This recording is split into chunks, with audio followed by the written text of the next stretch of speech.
I can just see opening night, though, of the FNAF new movie, of just crying children in a movie theater and thinking to myself, probably not the look that they're going to want, or maybe that is the kind of publicity they'd want.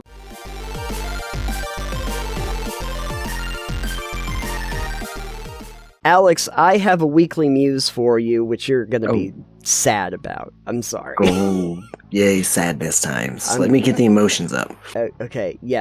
There's a movie that I just saw a trailer for that is based on a video game. You want to take a wild guess as to what video game? Sadness? Minecraft. Close. Five Nights at Freddy's. Oh. Yeah, I think I had vaguely heard about that a while back, but I don't really give two shits about FNAF. Neither do I, but so I kind of disregarded the fact that they had a movie that they were doing for it too. So I see this trailer pop up, and it's got Josh Hutcherson in it. He's the new night security guard at Freddy Fazbear's Pizzeria. I guess that's the location. It looks like it is. Yeah. My initial thought process was, one, kind of impressive that this indie horror game has gotten a major motion picture release, but... Well, you say indie, but at this point... indie-ish. There's a world security breach and everything were done not with the original person. It was a whole other studio that did it. So right, but it did start from independent roots once upon a time, and as a mobile game, more or less. But my second thought here, and I haven't really seen a ton of people talking about this yet. Maybe they have, and I just haven't been in those spheres. But I'm sitting there thinking to myself as I'm watching this trailer, I don't really know who this is going to be for. The reason I say that is because it looks to be a legitimate horror movie where the animatronics come to life and terrorize some kids and stuff. Perfect. In this. And I sit there and think to myself, okay, what is this going to be rated, first of all?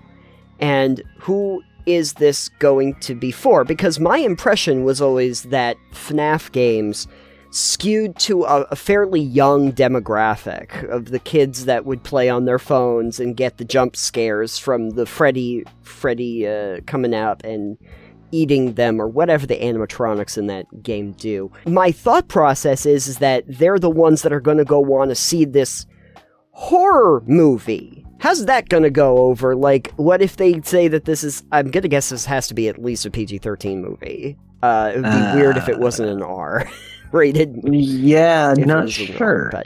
But if it's a horror movie, it would be weird if they made a PG horror movie. That's all I'm Yeah, I don't think they could... I mean, I understand that, video games horror has...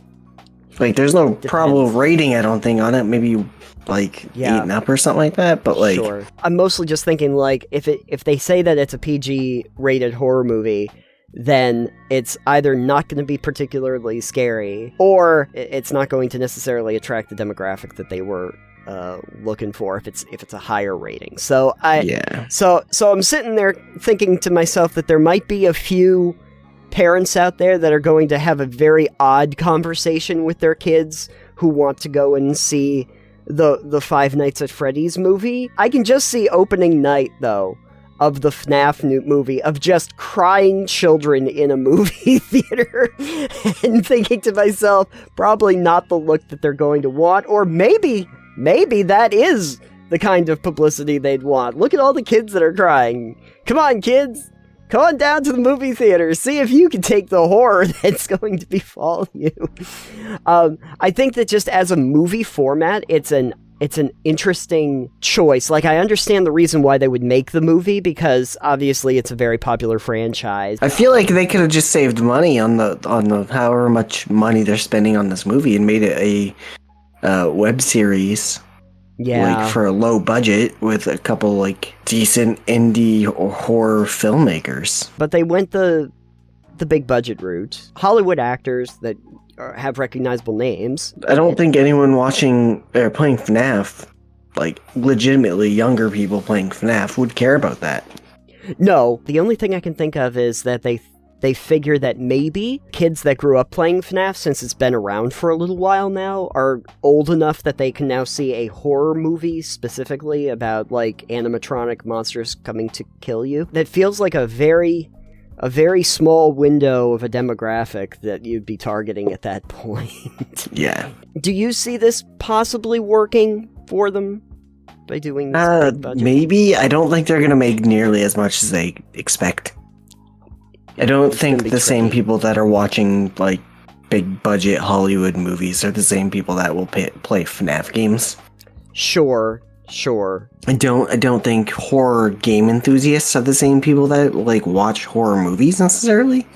I mean, yes, there is definitely a lot of people who watch horror movies and play horror games, like, I get it, but I don't, especially FNAF.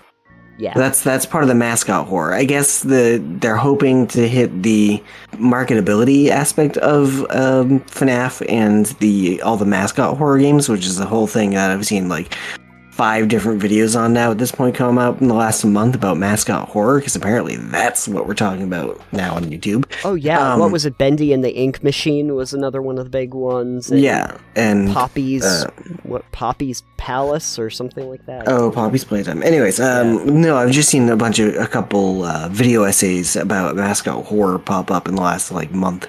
Yeah. They're like, oh, okay, I guess that's the trend now we're going with? Why mascot horror sucks, or why it's a thing? I don't know. Marketability is a big thing for those games and games in that genre.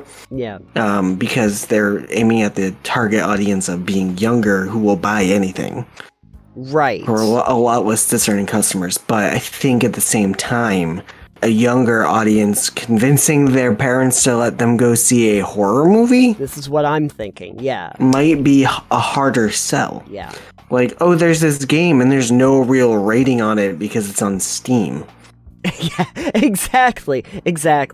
Yeah. And versus buying it at the, store, which, you gotta be 17 to play this, buy it, and you gotta have an adult permission. Steam doesn't have that. As the thing, if you got your Steam wallet in there, you don't even have to ask permission from a parent if you don't have that enabled, Yeah, I don't think the people that buy those games are necessarily the people that are going to be driving themselves to the movie theater and buying tickets. And I sit there kind of thinking to myself, we've seen a lot of Hollywood adaptations of video games, and some of them go okay and some of them don't. But not many of them were horror-based, were from the horror genre. The closest I can remember them doing was, like, Resident Evil, but they just turned the Resident Evil franchise into, like, an action movie franchise, not really a horror franchise. Although I think they might have a really good chance. Hey, Capcom, if you're listening, you're not, but if you were... maybe if you adapted, I don't know, Resident Evil 7 or something, and you did it, like, as a straight-up horror movie, that might do better than the ones that you did, because they didn't seem to go over very well. Just lean into the horror aspect, man. Or do 4. Do Resident Evil 4. Anyway, there's a lot of different horror games that I think skew toward like an adult audience that would make sense as like R-rated horror movies that you could do in a theater. They don't have the number of downloads of FNAF, so they figure that this is going to be a straight up win. There's a possibility that this does really well, but they have to thread a very fine needle in order to be able to appeal to the demographic that actually plays the game. And or appeal to enough people that have heard of the game that wanted to know what it was, that are able to actually see it. That's going to be what's interesting for me to see. We'll probably do real well the first week or two. I don't know if it will stick around past that, or if it has the staying power for it. In much the same way as a game of FNAF ends up usually going. Where there you go. Yeah. I mean, it'll be interesting to look back after talking about it. Like, we're not movie experts or anything like that, but it'll be interesting after it comes out, like, how it'll do. And we can not necessarily do a full episode, but we can maybe touch up on that at some point. Maybe we'll do a post-mortem or something and talk about how it does when it actually releases. The thing about it, like, I can't really say that I'm good at predicting these things, because there's been plenty of movies that did real well, and I have no freaking idea why. And some that I thought were going to be really big deals that didn't end up being that way. But my just general impression is that there is this certain disconnect between the demographic that they have to get into the theaters and the demographic that they realistically can get into the theaters. Yeah. And that's going to cause a bit of an issue of sorts when we get to the actual rubber hitting the road. Right. But for anyone who's down in the comments, feel free to tell me I'm absolutely wrong. Are you looking forward to a Five Nights at Freddy movie? And more importantly... Absolutely not. And moreover than that, does this spell that we could finally get that Bendy movie that we've all been looking forward to? There's going to be at least one person who sees, oh, Five Nights at Freddy's, it's about fun bears and it's a video game, and think this is just going to be like the Mario movie. Yeah. I got bad news for you, folks. Hot take at the end here. I Sure. feel like I don't know what the FNAF movie is going to be, if it's a big budget. Are you doing it from like the first person perspective of a security guard, or like you're actually having him in camera? Yeah, you're having cameras where you're focusing on the main characters and everything. So it's not through the lens. It's focusing on I feel what they could have done or should do if they wanted to make a decent FNAF movie is do it as a found footage horror movie filmed on like an 8mm. Blair Witch style. Yeah, you do it like that, where it's like, all right, maybe it's just GoPro type footage, you know? Yep, sure. Something like that. You're exploring the close down thing with the flashlight, seeing the animatronics, and like having to escape and getting lost, something like that. But that sounds like a very short movie too. It sounds like a short movie, although it also sounds absolutely terrifying. I do think that they probably will be trying to do this more as like the Hollywood trying to do more of a tentpole sort of movie, as a horror movie. So it can't be so immersive like that, like the Blair Witch, in order to do that, which I understand. Also, so that they could have Josh Hutcherson, because if you're going to get somebody who was like in Hunger Games to be the lead character, it doesn't make sense to just have them having a GoPro on their chest so that you never see them. Not a bad thought. I'd actually kind of like to see that as a horror movie, almost like Backrooms, but with Five Nights at Freddy's. Thoughts? Leave them down below. Yeah, leave them somewhere where people care in the comments. No, we said where people care. Oh, Sorry.